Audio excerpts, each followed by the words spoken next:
Audio Jungle। Hello दोस्तों, नमस्कार। Science biology से संबंधित कुल महत्वपूर्ण प्रश्नोत्तरी हम यहाँ पर देखने वाले हैं। ह्यूमन बॉडी से संबंधित महत्वपूर्ण कुल 10 क्वेश्चन देखेंगे साथियों। PYQ MCQ सीरीज है ये 2 नंबर वाली। और चैनल पर अगर पहली बार देख रहे हो तो चैनल को सब्सक्राइब जरूर करें, क्योंकि मैं इसी तरह का कंटेंट आप सबके लिए लेकर आता रहता हूँ। बिना देरी के हुए इस सीरीज को शुरू करते हैं और देखते हैं आज का पहला क्वेश्चन क्या है। साथियों देखो, यहाँ पर पहला क्वेश्चन है, आहार नाल की जो लंबाई होती है वो कितनी होती है? 8 से 10 मीटर, 20 मीटर, 50 मीटर, 25 से 30 मीटर। इनमें से जो सही विकल्प है, आहार नाल की लंबाई की बात करें तो यहाँ पर आप याद रखिएगा, इसका जो सही विकल्प होगा साथियों, विकल्प ए सही होगा। यहाँ पर 8 से 10 मीटर तक आहार नाल की लंबाई होती है। ये क्वेश्चन आप याद रखें, अति महत्वपूर्ण क्वेश्चन है। दूसरा क्वेश्चन देख लेते हैं। दूसरा क्वेश्चन क्या है, दूध या दांत जीवन में कितने बार आते हैं? दूध के जो दांत होते हैं जीवन में ये कितने बार आते हैं? इसका सही विकल्प क्या होगा? 2 बार, 4 बार, 1 बार, 3 बार। इसका जो सही विकल्प है साथियों, इसका सही विकल्प आपको याद रखना है, विकल्प ए। विकल्प ए में क्या है? 2 बार। यानी दूध या जो दांत होते हैं ये जीवन में सिर्फ और सिर्फ 2 बार आते हैं। विकल्प ए आपको याद रखना है। इसी प्रकार स्थायी दांतों की बात करें तो स्थायी दांत ये सिर्फ जीवन में एक ही बार आते हैं, ये आप याद रखें। यहाँ पर दांतों से संबंधित महत्वपूर्ण फैक्ट आप देख सकते हैं। दूधिया दांत 2 बार आते हैं और ये कितने दांत होते हैं? 20 दांत। स्थायी दांतों की बात करें तो ये सिर्फ 1 बार आते हैं और इनमें इनकी संख्या कितनी होती है? 12 दांत होते हैं ये स्थायी दांत। और दांतों का अध्ययन क्या कहलाता है? तो ये भी आप यहाँ पर याद रखेंगे। इसी प्रकार देखो, यहाँ पर तीसरा क्वेश्चन है साथियों, और क्वेश्चन क्या है? क्वेश्चन अति महत्वपूर्ण है। आमाशय यानी स्टोमच के कितने भाग होते हैं? आमाशय के कितने भाग होते हैं ये आपको यहाँ पर याद रखना है। 2, 3, 4, 5। आमाशय के कितने भाग होते हैं? तो दोस्तों इसका जो सही विकल्प है, सही विकल्प हो जाएगा बी। विकल्प बी में क्या है? 3। आमाशय के कितने भाग होते हैं? 3 भाग होते हैं। ये आप याद रखें। कौन कौन से होते हैं? तो देखो यहाँ पर आमाशय के 3 भाग होते हैं। एक तो होता है कार्डियक भाग, दूसरा होता है फंडिक भाग, और तीसरा कौन सा होता है? पाइलोरिक भाग। ये आप यहाँ पर याद रखें। आमाशय आहार नाल का सबसे चौड़ा थैलीनुमा भाग होता है। आमाशय आहार नाल का सबसे चौड़ा थैलीनुमा भाग होता है। तो ये भी आप यहाँ पर याद रखेंगे साथियों। चलिए चौथा क्वेश्चन देख लेते हैं। मनुष्य में छोटी आंत, इसकी लंबाई कितनी होती है? मनुष्य में छोटी आंत की लंबाई की बात करें तो ये कितनी होती है? 9, 10, 11, 6। तो इसकी लंबाई कितनी होती है? तो यहाँ पर आप याद रखेंगे, इसका जो सही विकल्प होगा साथियों, विकल्प होगा इसका सही डी, 6 मीटर। विकल्प डी में क्या है? 6 मीटर है साथियों। मनुष्य में छोटी आंत की जो लंबाई होती है ये 6 मीटर तक होती है। इसके साथ आप ये भी याद रखें, छोटी आंत के भी 3 भाग होते हैं। कितने भाग होते हैं? 3 भाग। कौन कौन से होते हैं? एक तो होता है ग्रहिणी, दूसरा होता है मध्यांत्र, और तीसरा जो होता है शेषांत्र होता है। ये तीनों भाग याद रखें किसके? छोटी आंत के। पांचवा क्वेश्चन देखो, यहाँ पर पांचवा क्वेश्चन क्या है? बड़ी आंत के 3 भाग कौन कौन से होते हैं? बड़ी आंत होती है और इसके भी 3 भाग होते हैं। वो कौन कौन से होते हैं ये आपको यहाँ पर देखना है। सीकम, कोलन, आमाशय। कोलन प्लाज्मा ग्रहणी, आमाशय ग्रहणी रक्त, प्लाज्मा ग्रहणी और मध्यांत्र। यहाँ पर बड़ी आंत के 3 भाग कौन कौन से हैं? विकल्प ए सही होगा। विकल्प ए आपको याद रखना है, सीकम, कोलन, आमाशय। ये बड़ी आंत के भाग है। विकल्प ए सही होगा यहाँ पर। अगला क्वेश्चन देखो, यहाँ पर लार में एंजाइम पाए जाते हैं। लार में एंजाइम, कौन सा एंजाइम पाया जाता है? कितने एंजाइम पाए जाते हैं वो आपको यहाँ पर देखने हैं। लार में एंजाइम पाए जाते हैं टाइलिन, लाइसोजाइम। विकल्प ए और बी, इनमें से कोई नहीं। तो साथियों यहाँ पर आपको याद रखना है, लार में जो एंजाइम पाए जाते हैं 2 प्रकार के एंजाइम है। एक तो टाइलिन याद रखना और दूसरा लाइसोजाइम।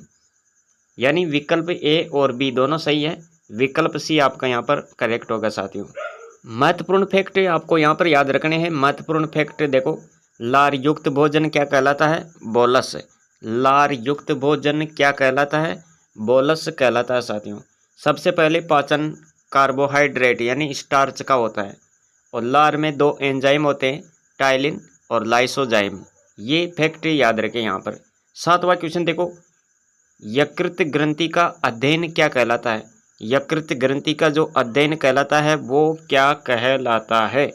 तो दोस्तों इसका सही विकल्प होगा विकल्प सी, हिपेटोलॉजी।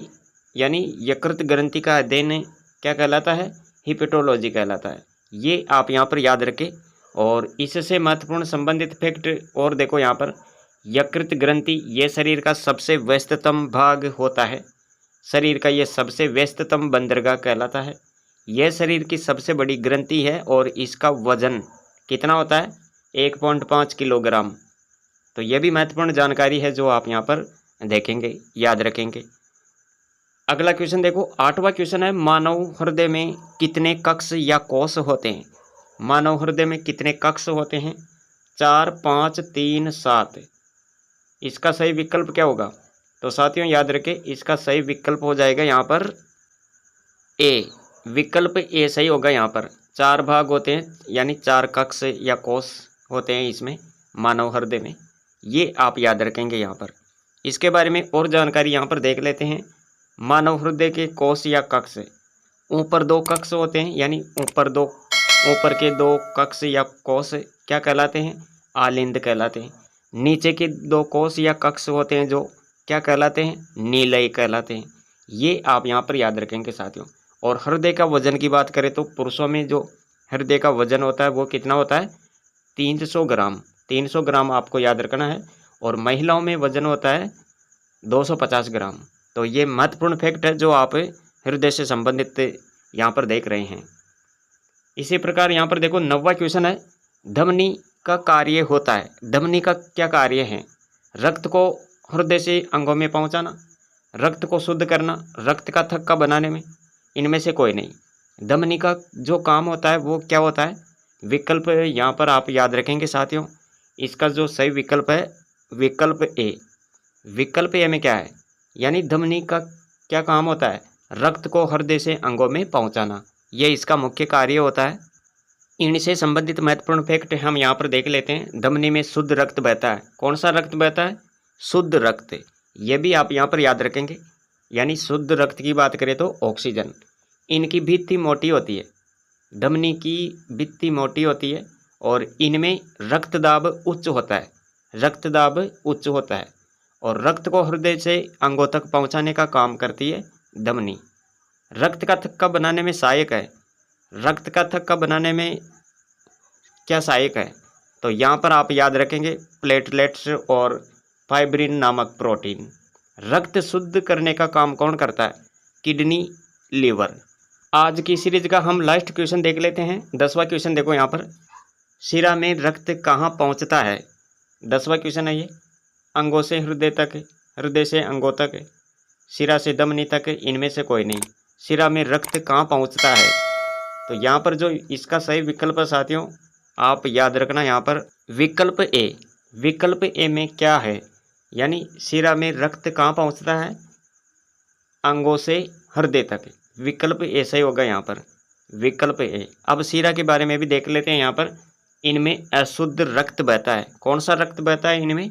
अशुद्ध रक्त। अशुद्ध रक्त की बात करें तो आप याद रखेंगे यहाँ पर CO2, कार्बन डाइऑक्साइड। ये रक्त को अंगों से हृदय में पहुँचाने का काम करती है और इनकी भित्ति कैसी होती है? पतली होती है और इनमें रक्तदाब निम्न होता है। तो ये फैक्ट आप याद रखेंगे यहाँ पर शिरा से संबंधित और धमनी से रिलेटेड। अगर दोस्तों ये टेस्ट सीरीज अगर आपको पसंद आई है और आपको ज़रा सा भी लगा है कि ये वीडियो आपके लिए हेल्पफुल होने वाला है तो इस वीडियो को लाइक ज़रूर करें और चैनल पर अगर पहली बार देख रहे हो तो चैनल को सब्सक्राइब करें। इसी तरह का कंटेंट हम आगे भी पढ़ते रहेंगे। और दोस्तों ह्यूमन बॉडी से संबंधित ये महत्वपूर्ण प्रश्नोत्तरी आप अपने दोस्तों तक भी शेयर करें ताकि उन्हें भी इस सीरीज का फ़ायदा मिल सके। तो दोस्तों आज के लिए इतना ही, मिलेंगे अगले वीडियो में। Thanks for watching.